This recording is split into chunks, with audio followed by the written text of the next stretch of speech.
एक दिन बुद्ध अपने शिष्यों के साथ बैठे थे। तभी एक शिष्य ने प्रश्न किया, गुरुजी, हमें गुस्सा क्यों आता है? कभी कभी छोटी सी बात पर भी मन आग की तरह जलने लगता है।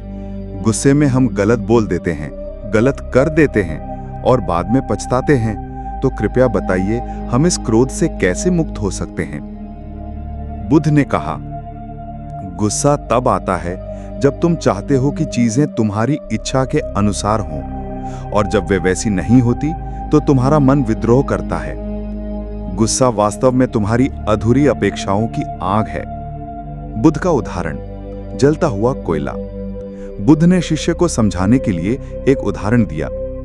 मान लो तुम अपने हाथ में जलता हुआ कोयला पकड़ते हो और किसी दूसरे पर फेंकना चाहते हो। सबसे पहले किसका हाथ जलेगा? तुम्हारा ही। गुस्सा भी ऐसा ही है। जब तुम किसी पर गुस्सा करते हो तो सबसे पहले तुम्हारे मन की शांति जलकर राख हो जाती है। तुम्हारे विचार अशांत हो जाते हैं। तुम्हारा शरीर तनाव में आ जाता है। इससे पहले कि तुम किसी और को नुकसान पहुंचाओ, तुम खुद जल जाते हो। शिष्य ने सिर झुका लिया और कहा, गुरुजी, तो हमें क्या करना चाहिए? बुद्ध बोले, जब भी गुस्सा आए तुरंत प्रतिक्रिया मत दो। गहरी सांस लो और उस गुस्से को पहचानो। कहो, यह गुस्सा है, यह मैं नहीं हूं। यदि तुम उसे पहचान कर देखने लगो तो वो धीरे धीरे खत्म हो जाएगा। ईर्ष्या की जड़। फिर एक और शिष्य ने पूछा, गुरुजी, ईर्ष्या क्यों होती है? जब हम देखते हैं कि किसी के पास हमसे ज्यादा है तो मन दुखी हो जाता है। बुद्ध ने कहा, ईर्ष्या तब होती है जब तुम अपनी तुलना दूसरों से करते हो। जब तुम सोचते हो कि उसके पास ये है, मेरे पास नहीं है, तभी दुख पैदा होता है। लेकिन याद रखो, संसार में हर व्यक्ति का जीवन अलग है। जिसके पास धन है उसके पास शांति नहीं हो सकती। जिसके पास शोहरत है वो भी अकेला हो सकता है, और जिसके पास कुछ नहीं है वो भी संतोषी हो सकता है। बुद्ध ने कहा, तुम्हारी तुलना सिर्फ तुमसे होनी चाहिए। कल तुम जैसे थे और आज तुम जैसे हो। अगर तुम खुद में सुधार कर रहे हो तो वही सबसे बड़ी जीत है। फिर बुद्ध ने समझाया, दुख का सबसे बड़ा कारण है चीजों को पकड़ कर रखना। तुम रिश्तों को पकड़ना चाहते हो, वस्तुओं को पकड़ना चाहते हो, और यहां तक कि अपने विचारों को भी पकड़ कर रखना चाहते हो। लेकिन जब ये सब बदलता है तो तुम्हें दुख होता है। याद रखो, संसार में एक ही चीज स्थायी है और वो है परिवर्तन। यदि तुम परिवर्तन को स्वीकारना सीख लो तो दुख खत्म हो जाएगा, और जब दुख खत्म होगा तो तुम्हारे भीतर एक गहरी शांति प्रकट होगी। वही शांति असली खुशी है। बुद्ध ने अंत में कहा, यदि तुम खुश रहना चाहते हो तो इन 3 बातों को याद रखो। गुस्से को पहचानो और छोड़ दो। ईर्ष्या की जगह आभार को चुनो। दुख को परिवर्तन का नियम मानकर स्वीकारो। जब तुम इन तीनों का अभ्यास करोगे तो तुम्हें महसूस होगा कि जीवन कितना हल्का और सुंदर हो सकता है। राजा और बुद्ध की मुलाकात। एक दिन एक शक्तिशाली राजा बुद्ध से मिलने आया। राजा के साथ बड़ी सेना, हाथी, घोड़े और सैकड़ों सेवक थे। उसकी शानो शौकत देखकर गांव वाले दंग रह गए। राजा बुद्ध के सामने आया और बोला, गुरुजी, मैंने बड़े बड़े राज्य जीते हैं। मेरे पास अपार शक्ति और धन है। लोग मेरे नाम से कांपते हैं, फिर भी मैं अंदर से बेचैन हूं। मुझे बताइए क्यों? बुद्ध मुस्कुराए और बोले, राजन, तुम्हारा दुख तुम्हारे अहंकार से है। तुम सोचते हो कि शक्ति और धन तुम्हारे अपने हैं, लेकिन सच्चाई यह है कि ये सब अस्थायी हैं। राज्य बदलते हैं, सत्ता बदलती है, और एक दिन ये सब छिन जाएगा। लेकिन तुम्हारा मन इन्हें हमेशा के लिए पकड़ कर रखना चाहता है। यही संघर्ष तुम्हें दुखी कर रहा है। हाथी की कहानी। बुद्ध ने राजा को एक उदाहरण दिया। एक बार एक जंगली हाथी जंगल में घूम रहा था। वह सोचता था कि मैं सबसे शक्तिशाली हूं, कोई मुझे हरा नहीं सकता। लेकिन एक दिन वह कीचड़ में फंस गया। उसकी सारी ताकत भी उसे निकाल नहीं सकी। आखिरकार जब हाथी ने मदद मांगी तब छोटे छोटे जानवर आए और मिलकर उसे बाहर निकाला। उस दिन हाथी ने समझा, ताकत अकेली कुछ नहीं है, नम्रता और सहयोग ही असली शक्ति है। राजा को मिला सबक। राजा ने बुद्ध से पूछा, तो क्या मुझे अपनी शक्ति त्याग देनी चाहिए? बुद्ध ने कहा, नहीं राजन, शक्ति का त्याग मत करो, बल्कि उसके उपयोग को बदलो। यदि तुम अपनी शक्ति से दूसरों को दबाओगे तो तुम्हें डर और चिंता मिलेगी, लेकिन यदि तुम अपनी शक्ति से दूसरों की रक्षा करोगे तो तुम्हें शांति और सच्ची खुशी मिलेगी।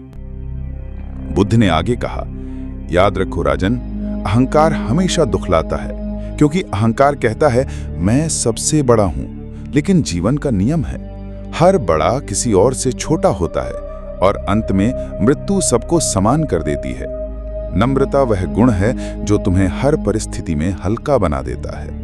जब तुम नम्र हो जाते हो तो तुम्हें किसी से डरने की जरूरत नहीं रहती, और जब डर नहीं होता तभी असली खुशी आती है। राजा की आंखें भर आईं। उसने बुद्ध के चरणों में प्रणाम किया और कहा, गुरुजी, आज मैंने सीखा कि असली शक्ति नम्रता में है। अब से मैं अपनी ताकत का उपयोग केवल प्रजा की भलाई के लिए करूंगा। बुद्ध ने आशीर्वाद देते हुए कहा, राजन, जब शक्ति और नम्रता साथ चलती हैं तो वहीं से सच्ची शांति और खुशी का मार्ग खुलता है। सन्यासी और बुद्ध का संवाद। एक दिन एक युवा सन्यासी बुद्ध के पास आया। वह जंगलों में रहता था, कठोर तपस्या करता था और लगभग हर चीज का त्याग कर चुका था। फिर भी उसके चेहरे पर बेचैनी थी। उसने बुद्ध को प्रणाम किया और कहा, गुरुजी, मैंने सब कुछ छोड़ दिया, धन, परिवार, सुख सुविधाएं। मैंने कड़ा तप किया, भूखा रहा, नींद तक छोड़ी, लेकिन फिर भी मैं खुश नहीं हूं। कृपया बताइए, गलती कहाँ है? बुद्ध का उत्तर। बुद्ध ने मुस्कुराकर कहा, पुत्र, तुमने त्याग तो किया, लेकिन त्याग का भी अहंकार पाल लिया। तुम सोचते हो कि मैं महान हूं क्योंकि मैंने सब कुछ छोड़ा। यही सोच तुम्हें दुखी कर रही है। सच्चा त्याग तब होता है जब त्याग का भाव भी नहीं रहता। जब तुम सहजता से छोड़ देते हो बिना गर्व के, तभी शांति आती है। बुद्ध ने सन्यासी को समझाने के लिए एक उदाहरण दिया। क्या तुमने कभी वीणा देखी है? सन्यासी बोला, हाँ गुरुजी। बुद्ध बोले, अगर वीणा की तार बहुत ढीली हो तो सुर नहीं निकलते, अगर तार बहुत कस दी जाए तो भी सुर नहीं निकलते। सही संगीत तभी निकलता है जब तार संतुलन में हो। इसी तरह जीवन भी है। अगर तुम पूरी तरह भोग में डूब जाओगे तो दुख मिलेगा, अगर तुम पूरी तरह कठोर तपस्या में डूब जाओगे तो भी दुख मिलेगा। असली खुशी मध्यम मार्ग में है, जहां ना अत्यधिक भोग है ना अत्यधिक त्याग। सन्यासी ने सिर झुका लिया और कहा, गुरुजी, अब मैं समझ गया। मैंने त्याग को ही अपना अहंकार बना लिया था। अब से मैं संतुलन के साथ जीना सीखूंगा। बुद्ध ने प्रेम से कहा, याद रखो, संतोष ही असली धन है। जिसके पास संतोष है वो राजा है, और जिसके पास संतोष नहीं है वो चाहे राजा हो फिर भी भिखारी है। बुद्ध ने अंत में अपने शिष्यों से कहा, जीवन का रहस्य यही है। भोग में मत फंसो, कठोर तप में भी मत फंसो, मध्यम मार्ग अपनाओ, और सबसे बड़ा धन है संतोष। जब तुम संतोष के साथ जीना सीख लेते हो तो तुम्हें भीतर से एक ऐसी स्वतंत्रता मिलती है जो बाहरी परिस्थितियों पर निर्भर नहीं करती, और यही स्वतंत्रता असली खुशी है। विद्वान और बुद्ध की मुलाकात। एक दिन एक बड़ा पंडित और विद्वान बुद्ध से मिलने आया। वो शास्त्रों का ज्ञाता था, गहरी बहस कर सकता था और हजारों ग्रंथ पढ़ चुका था, लेकिन उसके चेहरे पर गर्व साफ दिखाई दे रहा था। उसने बुद्ध को प्रणाम किया और कहा, गुरुजी, मैंने वेद, उपनिषद, शास्त्र और अनेक ग्रंथ पढ़े हैं। मेरे पास बहुत ज्ञान है, लेकिन फिर भी मैं शांति नहीं पा सका। क्या आप मुझे बता सकते हैं कि क्यों? बुद्ध मुस्कुराए और बोले, पुत्र, तुम्हारे पास ज्ञान तो है, लेकिन बुद्धि नहीं है। तुमने शब्द सीखे हैं पर अनुभव नहीं किया। याद रखो, सिर्फ शास्त्र पढ़ने से कोई बुद्धिमान नहीं बनता। जैसे कोई भूखे को खाना देखकर तृप्त नहीं हो सकता, उसे खाना खाना ही पड़ता है। वैसे ही सिर्फ शास्त्र पढ़ने से शांति नहीं मिलेगी। जब तक तुम उन्हें जीवन में उतारकर अनुभव नहीं करते, तब तक असली आनंद नहीं आएगा। बुद्ध ने एक उदाहरण दिया। मान लो कोई तुम्हें समुद्र की ओर इशारा करता है और कहता है, देखो वहां समुद्र है। अब तुम उसकी उंगली देखते रहो और सोचो कि यही समुद्र है, तो क्या तुम समुद्र को जान पाओगे? नहीं। समुद्र को जानने के लिए तुम्हें स्वयं समुद्र में उतरना पड़ेगा। उसी तरह शास्त्र उंगली हैं और अनुभव समुद्र है। तुम शास्त्रों को पकड़कर बैठे हो, लेकिन अनुभव में नहीं उतरे, इसलिए तुम्हें शांति नहीं मिली। विद्वान की आंखें खुल गईं। उसने सिर झुकाकर कहा, गुरुजी, अब मैं समझ गया। मैं शब्दों में उलझा रहा, लेकिन अनुभव से दूर रहा। अब से मैं जीवन को जी कर सीखूंगा, न कि सिर्फ किताबों से। बुद्ध ने प्रेम से कहा, यही असली शिक्षा है। ज्ञान का अर्थ है जानना और बुद्धि का अर्थ है जीना। जब ज्ञान और अनुभव मिलते हैं, तभी शांति और असली खुशी आती है। बुद्ध ने अपने शिष्यों से कहा, याद रखो, ग्रंथ रास्ता दिखाते हैं, लेकिन मंजिल नहीं है। मंजिल तो अनुभव है।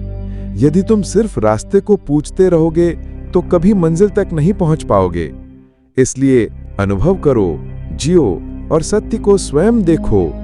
यही मार्ग तुम्हें असली शांति और खुशी तक ले जाएगा। बुद्ध का अंतिम उपदेश। जब बुद्ध वृद्ध हो चुके थे और उनका शरीर कमजोर पड़ रहा था, तो उनके शिष्य रोने लगे। उन्होंने कहा, गुरुजी, आप हमें छोड़कर चले जाएंगे तो हम कैसे जी पाएंगे? हमारे जीवन में अंधेरा हो जाएगा। बुद्ध ने बहुत शांत स्वर में कहा, शिष्यों, तुम क्यों रोते हो? क्या मैंने हमेशा यही नहीं सिखाया कि हर चीज नश्वर है? मेरा शरीर भी नश्वर है, लेकिन मेरे उपदेश, मेरी शिक्षा, ये सदा जीवित रहेंगे। याद रखो, अपद दीपो भवः। स्वयं अपना दीपक बनो, किसी और के सहारे मत रहो। अपने भीतर के प्रकाश को खोजो और उसी में चलो। यही तुम्हें अंधकार से बाहर निकालेगा। बुद्ध ने आगे कहा, जीवन का सार यही है। क्रोध को छोड़ो, क्योंकि वो तुम्हें ही जलाता है। ईर्ष्या को छोड़ो, क्योंकि वो तुम्हें भीतर से खोखला करती है। अहंकार को छोड़ो, क्योंकि मृत्यु सबको समान कर देती है। और संतोष अपनाओ, क्योंकि संतोष से ही आंतरिक स्वतंत्रता मिलती है। जब तुम इन गुणों को अपनाओगे, तो चाहे परिस्थितियां कैसी भी हों, तुम्हारे भीतर शांति और खुशी बनी रहेगी। बुद्ध ने अपने अंतिम क्षणों में कहा, मैं तुम्हें एक ही संदेश देकर जाता हूं। सच्ची खुशी बाहर नहीं, तुम्हारे भीतर है।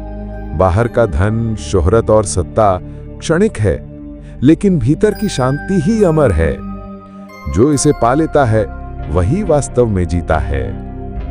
तो मित्रों, बुद्ध की ये जीवन परिवर्तनकारी कहानी हमें यही सिखाती है कि खुश रहना सीखो, क्योंकि खुशी कोई बाहरी वस्तु नहीं है। खुश रहना एक चुनाव है जो तुम रोज कर सकते हो। जब तुम भीतर संतोष, करुणा और नम्रता को अपनाते हो, तो जीवन सचमुच दिव्य बन जाता है। यदि आपको ये कहानी प्रेरणादायक लगी हो, तो इस संदेश को दूसरों तक जरूर पहुंचाएं, क्योंकि हो सकता है कि आज किसी को सिर्फ एक शब्द की ही जरूरत हो और वही उसके जीवन को बदल दे।